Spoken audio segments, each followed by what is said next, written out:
मुद्दे पर ऐसे आयोजन की जगहें भी बहुत सीमित होती जा रही हैं।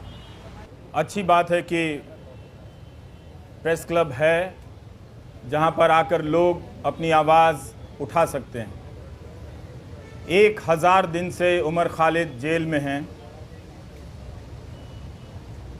1000 दिन हो गए, ना तो ट्रायल शुरू हुई ना ज़मानत मिली। हमने तमाम बहसों में, कानून के फ़ैसलों में यही पढ़ा और समझा, अदालतों की टिप्पणियों में देखा और जाना कि ज़मानत अधिकार है और जेल अपवाद है। लेकिन 1000 दिन उमर खालिद के जेल में ही हो गए। और आज आप सभी जो भी इस मौके पर यहाँ जमा हैं, जिन्होंने ट्विटर पर लिखा है,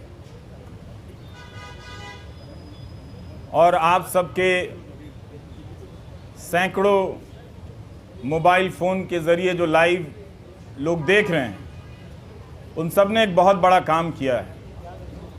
पूरी कोशिश यही है कि उमर खालिद की लड़ाई भुला दी जाए, लेकिन आप सब ने आकर जता दिया कि लड़ाई भुलाई नहीं जा सकेगी। अब छोड़ दो प्यारे, वरना सब जाओगे।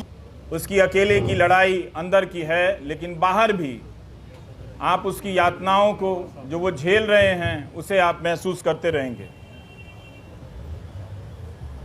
हमने पिछले 9 सालों के दौरान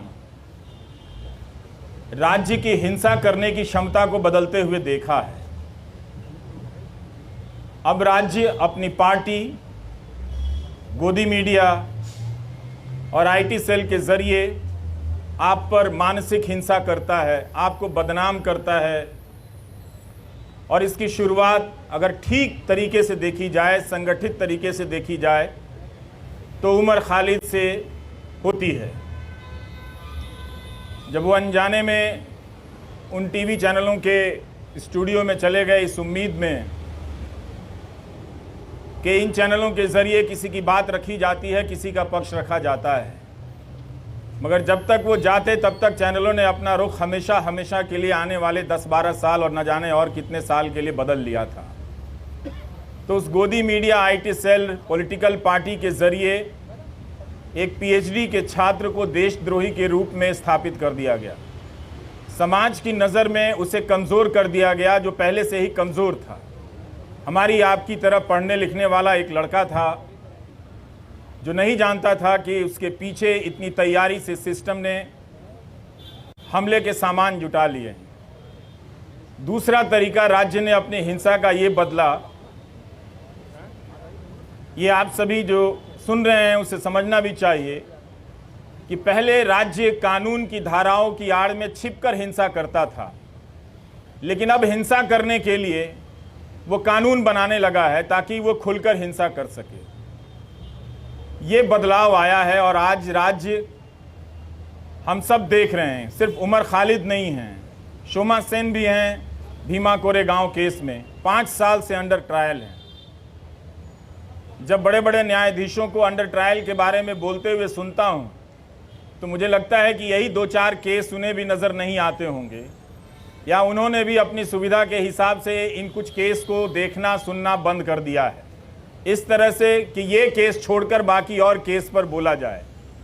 तो कभी भी सबके सामने में है, सुप्रीम कोर्ट ने तमाम टिप्पणियां की है ज़मानत को लेकर, सबके सामने ये बात है, मगर कभी भी 1000 दिन तो सुनवाई चली है दिल्ली की निचली अदालतों में, बेतवा शर्मा ने लिखा है, और कोई 400-300 दिन दिल्ली हाई कोर्ट में इस तरह से ज़मानत को लेकर सुनवाई चलती रही है।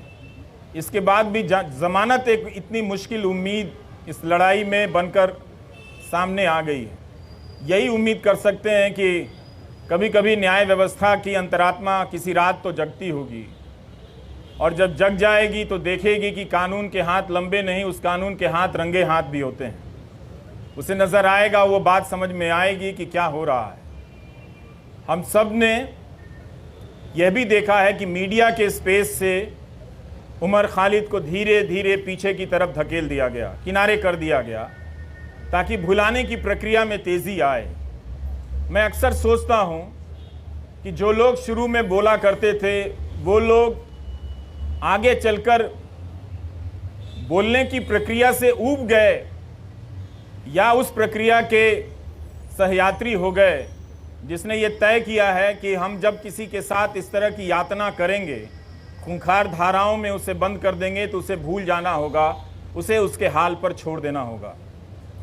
उमर खालिद की जितनी भी तस्वीरें आई इस दौरान, जहां भी छपी या चंद वीडियो में नज़र आए, मैंने एक हंसता हुआ लड़का देखा, लेकिन उस हंसी को देखकर अपने भीतर उदासी भर जाती थी कि हंसी जो है वो अपने लिए नहीं, वो हम सब के लिए छोड़कर जा रहा है कि आप शायद अपनी ज़िंदगी में सामान्य होंगे। इस वक्त एक ओवल में फालतू का मुकाबला चल रहा है, इंडिया ऑस्ट्रेलिया के मैच में ट्वीट करके अपने आप को क्रिकेट प्रेमी जता रहे होंगे। जता सकते हैं, बिल्कुल अपनी ज़िंदगी जी सकते हैं और ज़िंदगी को उसी रोशनी और संगीत के साथ जी सकते हैं, मगर याद करने का जो फ़र्ज़ था नागरिकों का बहुत लोगों ने भुलाया और ये होते हुए हमने देखा। उनके लिए एक ऐसा विषय बन गया जिस पर लिखना, जिस पर बोलना राज्य से टकराने के जैसा हो गया। वो अपना हिम्मत हारने लगे। लेकिन यहाँ आकर यही लगा कि शायद मैं उन 2-4 लोगों की परवाह कर रहा था। आप हज़ार लोगों को, सैकड़ों लोगों को नहीं देख रहा था जो आप राज्य से लड़ रहे हैं। राज्य कई तरह के सेंसर लगा रहा है, लेकिन फिर भी आप बातों को पहुंचाने के लिए अपने कैमरे हाथ में थाम कर उठाकर खड़े हैं। ये बहुत बड़ी बात है। मैं याद करना चाहता हूं उमर के साथ आज बेतवा शर्मा को भी, जिन्होंने दिल्ली दंगों के मामले में शानदार रिपोर्टिंग की, आज भी की है बेतवा ने, और पहले भी सफूरा के मामले में उन्होंने शानदार रिपोर्टिंग की, और जिसकी वजह से लोगों ने जाना कि नताशा नरवाल, देवांगना कालिता, इन सब के साथ क्या हो रहा है। इन्हें ज़मानत मिली, लेकिन उमर खालिद को ज़मानत नहीं मिली। हम इस केस के बारे में जिस तरह से आज बेतवा ने लिखा है कि दिल्ली पुलिस की गवाहियों में, उसकी दलीलों में कितने अंतर पाए गए हैं, ये सब डॉक्यूमेंटेड है। और आप सभी को पढ़ना चाहिए कि एक पत्रकार ने, और पत्रकारिता सीखने के लिए भी पढ़ना चाहिए कि अपनी उस बात को कहने के लिए बेतवा शर्मा और उनकी टीम ने कितने हज़ार पन्नों के दस्तावेज़ों को पलटा होगा, और उनके वकीलों ने जो उमर के साथ लड़ रहे हैं उन लोगों ने कितनी कानून की किताबों को पलटा होगा कि इंसाफ और ज़मानत तक के दरवाजे तक उमर खालिद को ले जाएं। मगर लगता है कि वो दरवाज़ा, उस दरवाजे तक पहुंचने का रास्ता बहुत लंबा कर दिया जा रहा है, या शायद उमर खालिद के लिए ही बहुत लंबा है, या शोमा सेन के लिए बहुत लंबा है। स्टेन स्वामी के लिए तो वो दरवाज़ा कभी उस दरवाजे तक पहुंच ही नहीं पाए, इस दुनिया से चले गए। और भीमा कोरेगांव केस में क्या हो रहा है ये सब हम सब देख रहे हैं। नेहा मसीह ने कितनी बार, इन सब चीज़ों को याद करने की ज़रूरत है। वॉशिंगटन पोस्ट के ज़रिए रिपोर्ट की कि भीमा कोरेगांव केस में लोगों के कंप्यूटर में फर्जी फाइलें डाल दी गईं, जिससे उन्हें प्रधानमंत्री की हत्या की कथित साजिश के आरोप में आरोपी बनाया जा सके, और लोग इन धाराओं में, इस मामले में कई महीनों से जेल में हैं। इसलिए उमर को याद करना, उमर के साथ साथ इन तमाम मामलों में बंद कर दिए गए लोगों को याद करना भी है। और ये अच्छी बात है कि रोना विल्सन को कोई याद नहीं कर पाता है, शोमा सेन को कोई याद नहीं कर पाता है। वो कुछ बंदिशें लगी हैं, याद करने वालों ने अपने लिए कुछ कायदा चुन लिया है कि हम इन्हें याद करेंगे, इन्हें याद करने में ज़्यादा सुरक्षा है, इन्हें याद करने में ज़्यादा खतरा है। तो वो अपनी सुविधा के हिसाब से किसी को याद करते हैं, किसी को याद नहीं करते हैं। तो उसमें उमर खालिद की जगह अब भी ऐसी बनी हुई है, आप लोगों ने बना कर रखा है कि आप लोग उसे याद करेंगे, और जब भी उसे याद करेंगे उसके चेहरे के साथ साथ इन सभी चेहरों का चेहरा सामने आएगा। और आपके पिता SQR इलियासी जी, जब हम अपनी रिपोर्टिंग की दुनिया में कदम रख रहे थे तो आपके पास न जाने कितनी मर्तबा हम लोग अपने कैमरे को लेकर गए हैं, और एक जिम्मेदार नागरिक के तौर पर आपके बयान लेने के लिए मैंने आपकी चौखट पर तमाम बड़े मीडिया को देखा है, जो अब शायद आपसे दूरी बनाता होगा, किसी एहतियात की चिंता में या किसी सरकार की चिंता में, वो जो भी है। लेकिन प्रेस क्लब की ये सभा आश्वस्त करती है कि राज्य के पास ताकत तो बहुत है, लेकिन आप लोगों के पास इरादे भी कुछ कम नहीं हैं। आप लोग याद कर रहे हैं उसे, इस 1000 दिन को आपने यूं खाली जाने नहीं दिया, याद करके बता दिया कि नाइंसाफ़ियाँ जहाँ जहाँ दर्ज है हम उन्हें पहचानते रहेंगे, उनके बारे में हम लौटते रहेंगे और लोगों को बताते रहेंगे। हम और आप यही काम कर सकते हैं, इस उम्मीद में कि कभी ना कभी किसी का ईमान जागेगा, और ईमान जागता है और लोग उन फैसलों को पलट कर देखेंगे, उन गवाहियों को देखेंगे। दिल्ली पुलिस में भी बहुत सारे अच्छे लोग हैं, वो लोग समझेंगे कि उनके हाथ से किस तरह की नाइंसाफ़ी हो रही है।